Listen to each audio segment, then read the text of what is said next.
Сағатбек Ерінұр. Атаның баласы болудың жауапкершілігі. Жалпы қазақтағы атасының баласы болу деген ұғым балаға үлкен мақтанышпен бірге зор жауапкершілік артады екен. Бәрі мақпал қараспанның түндігін жаңа ғана түріп өткен жұлдыздың сәулесіндей санамда сайрап тұр. Мен ес білер шағым малдың майсаға мас болып, қыз-боз бала қымызын ішіп, қыз-қыз қайнап қызығына тоймайтын қан жайлаудан басталды.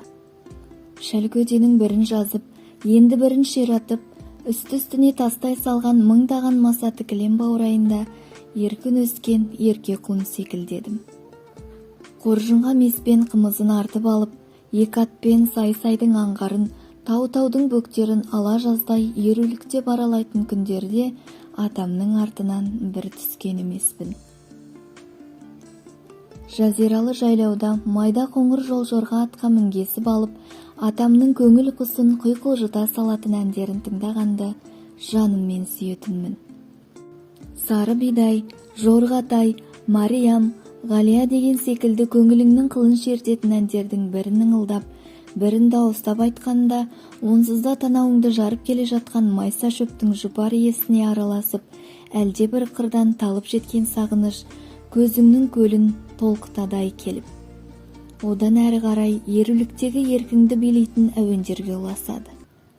Құландай жүйрік майда желай, бар мекен бізде ынтызар-ай, ішінде топ қарағай, уәделескен көзіңнің мөлдірін-ай.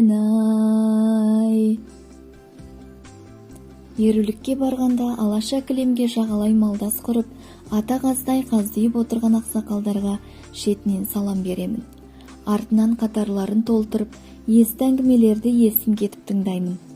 Сонда бірі бетімнен сүйіп, бірі маңлайымнан иіскеп, ой айналайын-ай, Құдай есіркесін, тілеуіңе жет, таудай жігіт бол. Сонымен кімнің баласы болдың дейді. Атамның деймін. Бәрекелді, атаңның аты кім? Сағатбек. Ой жарайсың, атасының баласы осындай болу керек. Жақсы кісінің баласы екенсің айналайын.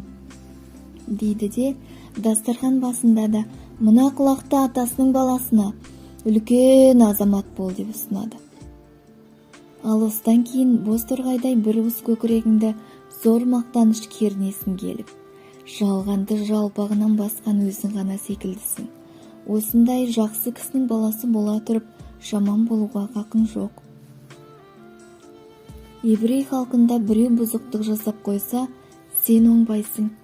Тұқым тұқияның мен осындайсың демей, сен бұрын жап-жақсы адам едің ғой. Сенің тегің жақсы емес бе? Бұл саған лайықсыз деп мақтап қана тезге салатын бір жақсы дәстүр бар екен. Біздің ен даланы еркін жайлаған бекзат болмысты халқымыздың осы бір тегін мақтап, тексіз болуына шек қоятын қасиеті де ұрпаққа мұра, өзгеге үлгі іспетті. Бүгінгі күні өзімде атамның баласымын дегеннің бәріне, атасының кім екеніне қарамастан, жақсы кісінің баласы екенсің деймін. Бала ғой, мұрның көкке шүйіріп мақтанып қояды. Артынша, тегім жақсы екен, менің жаман болуға қақым жоқ деген сенімділік сәулесі жанарынан жарқ ете түседі.